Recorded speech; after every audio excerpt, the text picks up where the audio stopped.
नमस्कार, ज्ञानपुरी चैनल में आप सभी लोगों का स्वागत है। तो कई लोग चैनल पे कमेंट करके पूछ रहे हैं कि सर दोबारा ईडब्ल्यूडीजी के फॉर्म 2025 सत्र के लिए कब निकलेंगे? इसके बारे में डिटेल जानकारी दीजिए। तो आज मैं आप सबको बताऊंगा कि 2025 में ईडब्ल्यूडीजी के तहत जो फॉर्म भरे जाते हैं, रजिस्ट्रेशन होते हैं, वो कब तक निकलेंगे, आवेदन की संभावित तिथि क्या होगी, पात्रता यानी एलिजिबिलिटी योग्यता क्या होनी चाहिए ईडब्ल्यूएस के लिए, डीजी के लिए, आयु सीमा एज लिमिट क्या होनी चाहिए, आवेदन प्रक्रिया कैसे होती है, किस वेबसाइट से होती है, और ज़रूरी दस्तावेज जो डॉक्यूमेंट्स लगते हैं, ये सारी जानकारी आपको एक एक करके बताऊंगा। जानकारी जानने से पहले जो लोग चैनल पर पहली बार आए हैं, चैनल सब्सक्राइब कर दें। वीडियो अच्छी लगी तो इसे लाइक करें, शेयर करें, कमेंट में बताएं कि इन्फॉर्मेशन आपको कैसी लगी। सबसे पहले मैं पूछना चाहता हूँ, क्या आप भी दिल्ली की प्राइवेट स्कूल में अपने बच्चे का नर्सरी क्लास, केजी क्लास या पहली क्लास या दूसरी क्लास या उससे ऊपर क्लास के एडमिशन कराना चाहते हैं, वो भी निःशुल्क फ्री में? तो कमेंट बॉक्स में कमेंट करना कि कौन सी क्लास में अपने बच्चे का एडमिशन कराना चाहते हैं दिल्ली के प्राइवेट स्कूल में। आज मैं आप सबको वीडियो बताने जा रहा हूं कि आवेदन की संभावित तिथि क्या होती है। सबसे पहले मैं बताना चाहता हूं कि आमतौर पे जो ईडब्ल्यूडीजी के फॉर्म निकलते हैं, ओपन सीट के फॉर्म निकलते हैं, दिसंबर से लेकर जनवरी फरवरी तक फॉर्म निकलते हैं। कभी थोड़ा बहुत लेट हो जाता है तो मार्च तक भी जाता है। दिसंबर से फरवरी तक मान के चलिए, इसमें ओपन सीट के फॉर्म भी निकल जाते हैं जो जनरल कैटेगरी के, और इसके जस्ट कुछ टाइम बाद ईडब्ल्यूडीजी सीट होने कैटेगरी के फॉर्म निकल जाते हैं।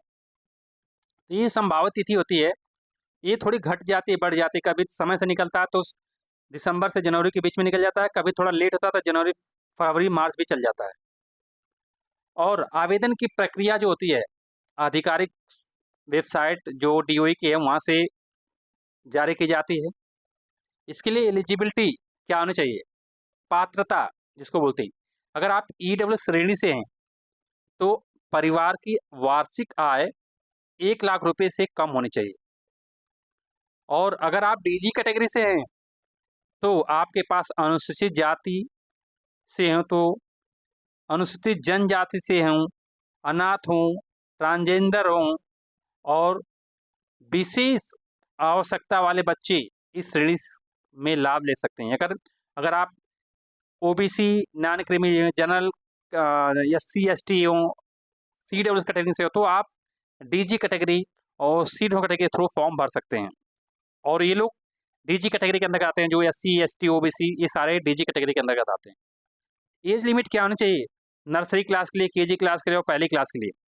नर्सरी के लिए एज लिमिट होनी चाहिए 3 से 4 साल, 31 मार्च 2025 को। केजी के लिए 4 से 5 साल, 31 मार्च 2025 को।